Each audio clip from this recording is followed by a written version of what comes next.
Mesdames, Mesdemoiselles et Messieurs, bienvenue dans cette nouvelle édition. Au titre de l'actualité aujourd'hui,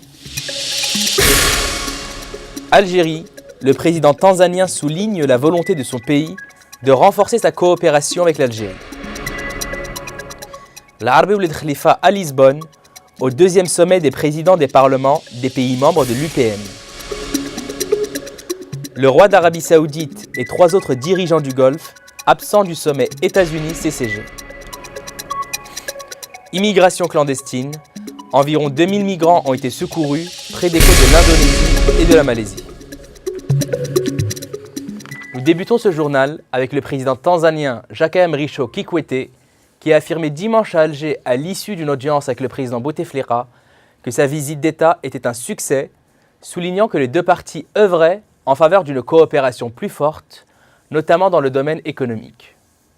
Tout en qualifiant les relations bilatérales de solides, l'hôte de l'Algérie a rappelé que de nombreux étudiants et étudiantes tanzaniens suivaient leurs études en Algérie dans différentes spécialités, notamment la médecine et l'ingénierie, estimant qu'il s'agit d'une contribution de la part de l'Algérie au développement de la formation des ressources humaines de son pays.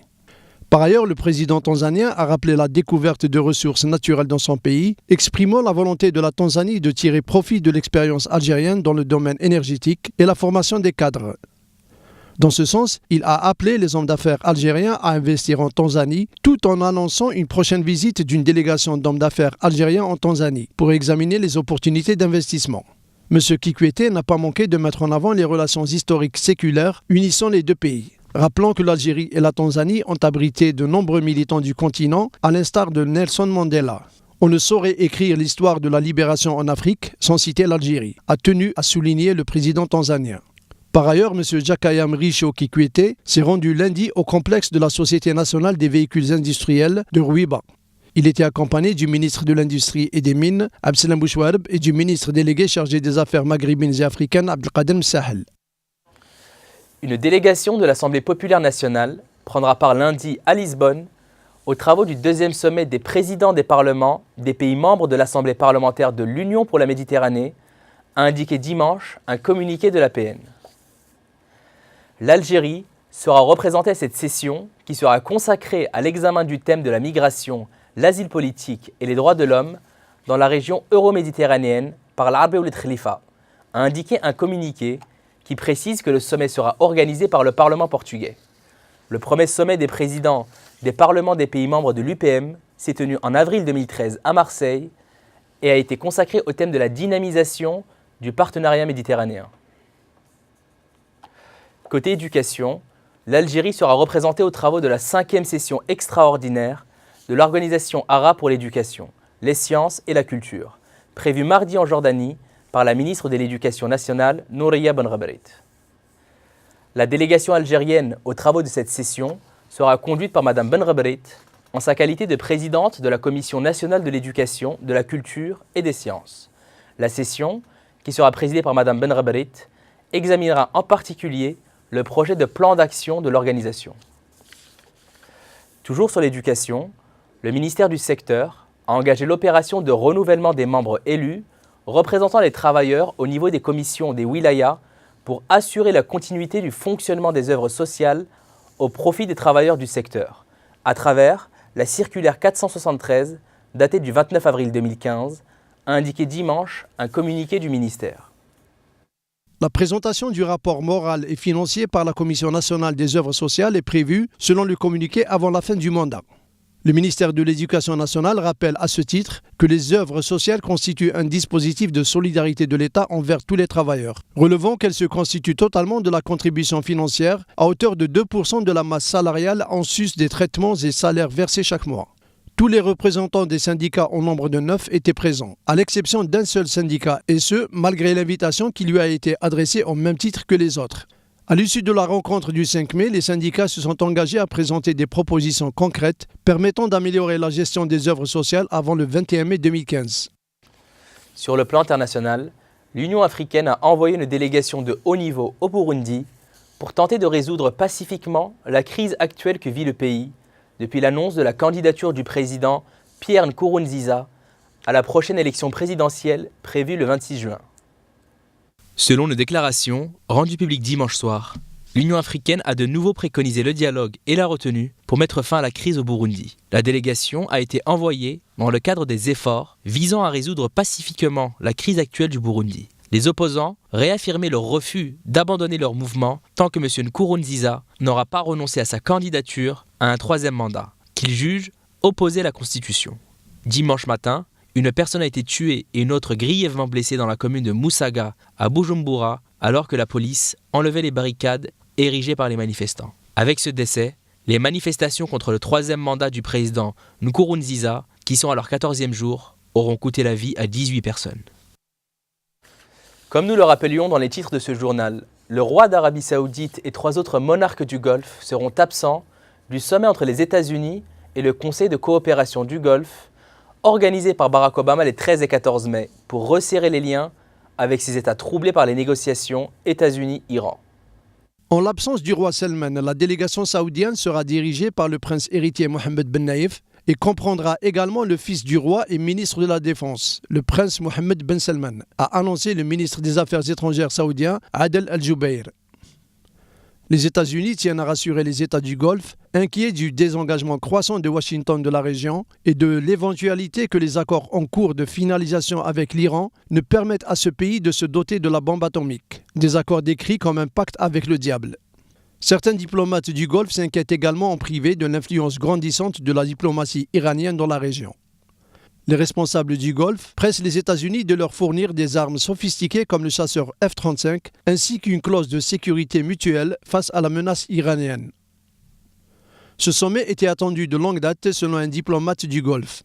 Un responsable américain a confié qu'un des objectifs majeurs de cette rencontre devrait voir la création d'une structure de défense commune dans le Golfe, concernant l'antiterrorisme, la sécurité maritime, la cybersécurité et le système de défense antimissiles balistiques. L'aviation de la coalition conduite par l'Arabie Saoudite a lancé lundi de nouveaux raids contre les rebelles chiites au Yémen à 36 heures de la trêve proposée par Riyad pour faciliter l'acheminement de l'aide humanitaire. Des raids ont visé pour la 3e nuit consécutive la région de Saada, fief des rebelles Houthis dans le nord du Yémen. Selon des agences humanitaires, quelques 70 000 civils ont fui en 3 jours la province de Saada, prise pour cible par la coalition après des tirs sur le territoire saoudien en provenance de cette région frontalière. Lundi matin, l'aviation de la coalition a bombardé des positions des Houthis et de leurs alliés, des militaires fidèles à l'ancien président Ali Abdullah Saleh, autour de la capitale Sanaa. À Aden, 19 personnes ont été tuées et 93 autres blessées dimanche dans des combats, selon un bilan communiqué lundi par une source médicale. La ville est le théâtre d'affrontements entre rebelles et combattants loyaux au président en exil, Abderrabou Mansour Hadi. Riyad a proposé vendredi qu'un cessez-le-feu prenne effet mardi soir et pour 5 jours renouvelables, à condition que les rebelles s'engagent à le respecter. Les Houthis ont dit dimanche être prêts à réagir positivement à tout effort, appel ou mesure qui aiderait à mettre fin aux souffrances de la population yéménite. Aux Philippines, 2 personnes ont été tuées par le puissant typhon Nul dans le nord-est du pays, où près de 3000 habitants avaient été évacués par précaution, ont déclaré ce lundi des responsables de la défense civile. Dimanche soir, nombre des habitants évacués des régions côtières dans les provinces d'Isabela et de Cagayan ont pu commencer à regagner leur domicile après le passage de la tempête. Le typhon Nul, 4e tempête à déferler sur l'archipel depuis le début de l'année et la plus puissante pour l'instant, était accompagné de rafales soufflant jusqu'à 220 km/h. Les autorités ont dit ne pas s'attendre à ce que les victimes soient nombreuses grâce aux évacuations préventives. Un homme de 70 ans et son fils de 45 ans sont morts électrocutés en tentant de réparer leur maison à Paris alors que le typhon commençait à se faire sentir. Bon nombre des habitants évacués d'un hameau situé au pied du volcan Bulusan commençaient aussi à rentrer chez eux. Les autorités avaient craint que les pluies ne se mêlent aux cendres accumulées sur les flancs du volcan et ne provoquent des glissements de terrain. Selon les services météorologiques, Nul se trouvait au-dessus des petites îles septentrionales lundi et se dirigeait vers le Japon. Une vingtaine de typhons et de tempêtes frappent chaque année les Philippines, semant la mort sur leur passage. En Indonésie, environ 2000 migrants, parmi lesquels nombre de Rohingyas, minorité musulmane considérée comme persécutée par l'ONU, ont été secourus près des côtes de l'Indonésie et de la Malaisie après avoir été abandonnés vraisemblablement par leurs passeurs. 4 bateaux de réfugiés, avec environ 1400 personnes à bord, ont gagné lundi les rivages malaisiens et indonésiens au lendemain de l'arrivée en Indonésie d'un premier groupe de près de 600 personnes. Et les autorités des deux pays craignent un nouvel afflux dans les jours à venir. Ces migrants semblent être les victimes involontaires de la nouvelle politique de la Thaïlande, leur point de passage habituel, qui a décidé de réprimer le trafic des clandestins après la découverte de fosses communes contenant les dépouilles de plusieurs d'entre eux en pleine jungle. Chaque année, des dizaines de milliers de candidats à l'exil transitent par le sud de la Thaïlande vers la Malaisie et au-delà pour fuir la pauvreté au Bangladesh ou la violence dans le cas des Rohingyas de Birmanie, minorité musulmane considérée par l'ONU comme l'une des plus persécutées au monde. Nombre d'entre eux se plaignant de faim et de maladies ont été hospitalisés dans des cliniques ou mis à l'abri dans un complexe sportif selon la police. Mais en Indonésie musulmane, certains ont été accueillis chez l'habitant. Comme les migrants sont aussi des musulmans, les habitants ont de l'empathie pour eux et leur ont ouvert les bras leur donnant nourriture, vêtements et eau. Insolite.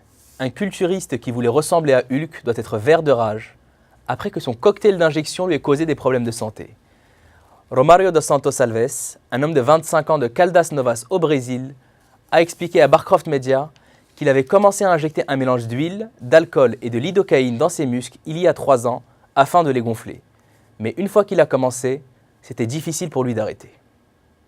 Après des injections répétées qui lui ont valu un tour de bras de 63 cm et une visite à l'hôpital, Romário dos Santos Alves a réalisé qu'il devait lâcher ce cocktail dangereux pour de bon. Les médecins l'auraient informé qu'il pourrait subir une amputation des bras parce qu'il avait des tissus nécrosés causés par des bactéries mangeuses de chair. De plus, ses reins étaient fortement endommagés par les toxines. « Je me souviens du médecin me dire qu'il devra m'amputer les 2 bras », a-t-il déclaré. Ils m'ont dit que l'intérieur, tous mes muscles étaient du béton. C'était soit ça, ou m'enlever tous mes muscles. La concoction d'Alves, le synthol, peut causer des lésions nerveuses, des embolies, des crises cardiaques, des accidents cérébrovasculaires et infections diverses. Heureusement pour lui, les médecins ont réussi à extraire les muscles endurcis. Il s'entraîne encore, mais se content de grossir ses muscles grâce au sport. Merci de nous avoir suivis dans cette nouvelle édition et à bientôt sur les antennes de Media News.